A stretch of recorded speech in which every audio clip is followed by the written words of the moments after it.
ഒരു എസ്കോർട്ട് പോലീസുകാരനും ഒരു കൊലക്കേസ് പ്രതിയും തമ്മിലുള്ള ആത്മബന്ധങ്ങളുടെ പച്ചയായ ആവിഷ്കാരം എന്നൊക്കെ വേണമെങ്കിൽ നമുക്ക് ഈ തമിഴ് സിനിമയെക്കുറിച്ച് പറയാം.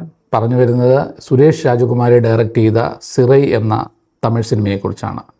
ശരിക്കും ഈ സിനിമ സംവേദിക്കുന്നത്, പ്രത്യേകിച്ച് പ്രേക്ഷകരുമായിട്ട് സംവേദിക്കുന്നത് തമിഴ്നാടിൻ്റെ 2003 കാലഘട്ടങ്ങളിൽ നിന്നൊക്കെ തുടങ്ങുന്ന ഒരു കഥയായിട്ടാണ് ശരിക്കും.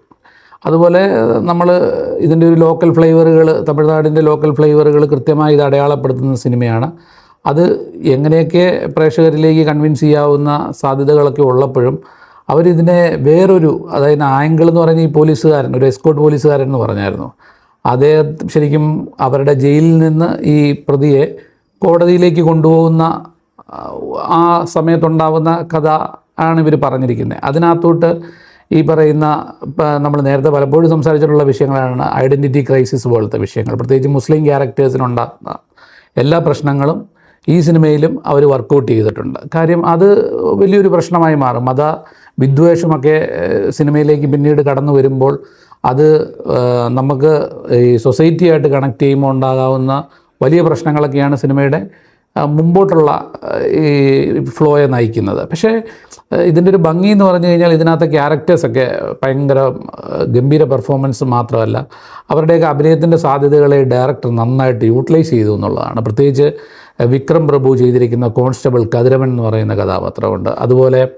ആനന്ദ തമ്പിരാജ് ചെയ്തിരിക്കുന്ന, അതും ഇത് വിക്രം പ്രഭുവിൻ്റെ വൈഫാണ്, പക്ഷേ പുള്ളിക്കാരിയുടെ ക്യാരക്ടറും പോലീസ് തന്നെയാണ്. അപ്പം ഭർത്താവ് ഭാര്യ റിലേഷൻഷിപ്പിനെയൊക്കെ അവർ നല്ല, പ്രത്യേകിച്ച് ഈ ഒരേ പൊസിഷനിലുള്ള ആൾക്കാർ ജോലി ചെയ്യുന്നവർ തമ്മിലുണ്ടാകുന്ന ഈഗോയും ക്ലാഷുകളും ഒക്കെ ഇവർ വർക്കൗട്ട് ചെയ്തിട്ടുണ്ട്. അതൊക്കെ ഭയങ്കര രസമായിട്ടാണ് ഇവർ ഇത് കണക്ട് ചെയ്തിരുന്നത്. അതുപോലെ തന്നെ അക്ഷയ് കുമാർ എന്ന് വെച്ചാൽ ഹിന്ദിയിൽ അക്ഷയ് കുമാർ അല്ല, LK അക്ഷയ് കുമാർ, 7 സ്ക്രീൻ സ്റ്റുഡിയോയുടെ മെയിനായിട്ടുള്ള SS ലളിത് കുമാറിൻ്റെ മകനാണ് അക്ഷയുടെ പെർഫോമൻസ് ഗംഭീരമാണ് ഈ സിനിമയിൽ. കാര്യം അക്ഷയ് ഒരു ന്യൂ കമ്മറാണെന്ന് നമുക്ക് ഒരിക്കലും തോന്നത്തില്ല. കാര്യം പ്രത്യേകിച്ച് അബ്ദുൾ റോഫ് എന്ന് പറഞ്ഞൊരു ക്യാരക്ടറാണ് പുള്ളി ചെയ്തിരിക്കുന്നത്.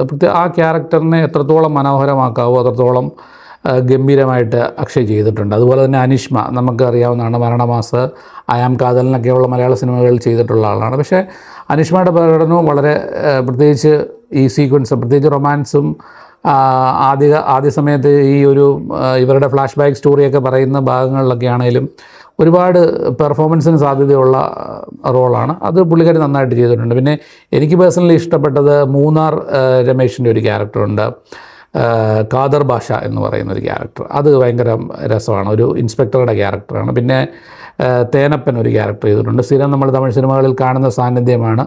പുള്ളി ഒരു കോർട്ട് ജഡ്ജിൻ്റെ ക്യാരക്ടറാണ് ചെയ്തിരിക്കുന്നത്.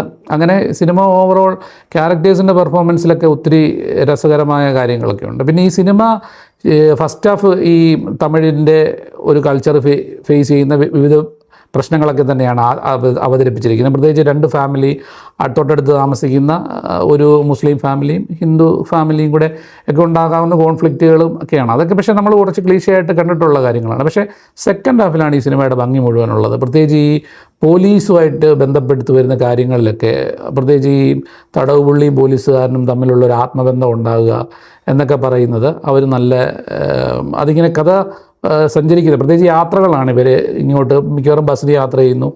അപ്പോൾ ആ സമയത്ത് ഇവർ പരസ്പരം ഫ്ലാഷ് ബാക്കിൽ പഴയ കഥകൾ കാണിക്കുന്നു.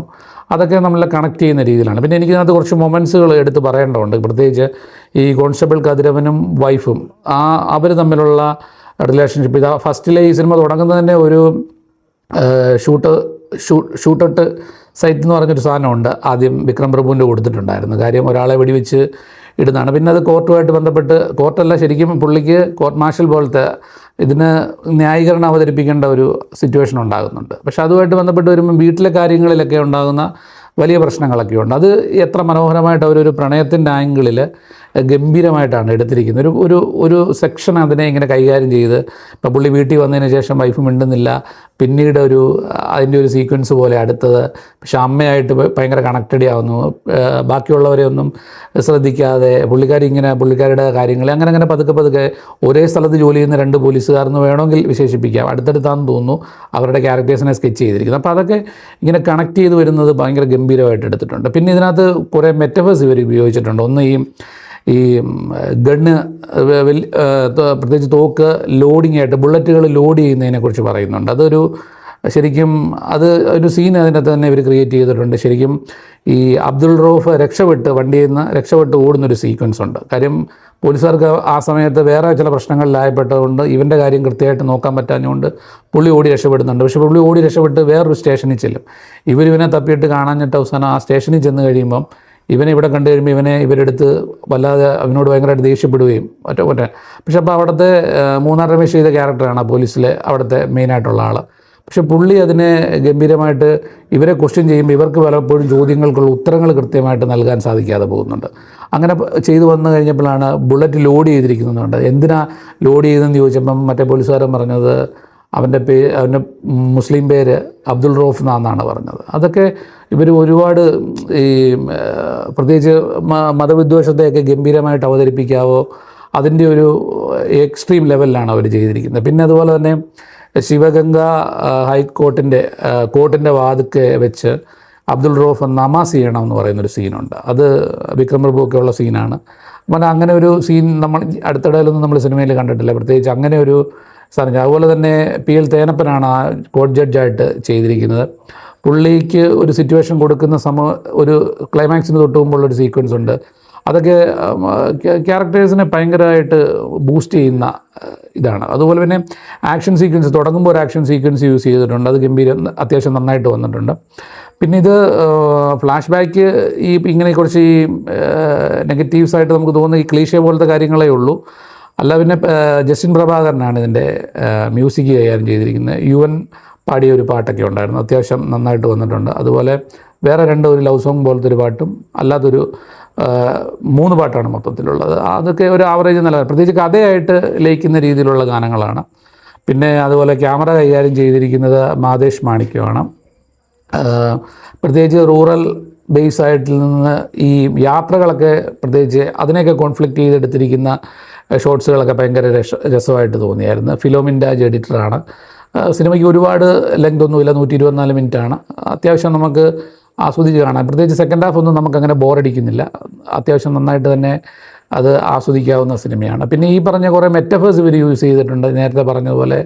അതുപോലെ സോപ്പിനെ കുറിച്ച് ഇവർ ഭയങ്കര ഗംഭീരമായിട്ട് പറയുന്നുണ്ട്. ഈ അബ്ദുൾ റൌഫിൻ്റെ ക്യാരക്ടർ കുളിക്കുന്നതിന് മുമ്പ് ഇതുപോലെ ഒരു സിറ്റുവേഷനിൽ അവന് സോപ്പ് ചോദിക്കുമ്പോൾ പോലീസുകാർ കൊടുക്കില്ല, പക്ഷേ അപ്പോൾ അടുത്തുള്ള വേറൊരു ആളാണ് അത് കൊടുക്കുന്നത്. ആ കൊടുക്കുന്ന സീക്വൻസിൽ പുള്ളി അത് ആസ്വദിച്ച് ദേഹത്ത് തേച്ച് കുളിക്കുന്ന അതിൻ്റെ ഒരു ഭംഗി അത് ഗംഭീരമായിട്ട് അവരെടുത്തു വെച്ചിട്ടുണ്ട്. അതുപോലെ പിന്നെ ഈ എസ്കോർട്ട് ഡ്യൂട്ടിയൊക്കെ ചെയ്യുന്ന പോലീസുകാരുടെ കൃത്യമായ അവസ്ഥകൾ വിക്രം പ്രഭുവിൻ്റെ ക്യാരക്ടറിൽ അത് നന്നായിട്ട്. അതുപോലെ തന്നെ പുള്ളിക്കൊരു ആൾക്കാരെ സഹായിക്കാനുള്ളൊരു മെൻറ്റാലിറ്റിയൊക്കെ എടുത്ത് പറയാം. പ്രത്യേകിച്ച് വിക്രം പ്രഭു ഇതിനു മുമ്പ് താനാക്കാരൻ എന്ന് പറഞ്ഞൊരു ഫിലിമിലും ഇതുപോലത്തെ ഒരു ക്യാരക്ടർ ചെയ്തിട്ടുണ്ട്, പോർട്രേ ചെയ്തിട്ടുള്ളതാണ്. പക്ഷേ അതിനെ അപേക്ഷിച്ച് നോക്കുമ്പോൾ വിക്രം പ്രഭുവിൻ്റെ ഈ വർഷം കുറച്ച് ബെറ്ററായിട്ടുള്ള റോൾസുകളും പുള്ളി കൂടുതലായിട്ട് ഇമ്പ്രൂവ് ചെയ്യുന്നു എന്നുള്ളത് നമുക്ക് ഈ സിനിമയിൽ നിന്ന് മനസ്സിലാകും.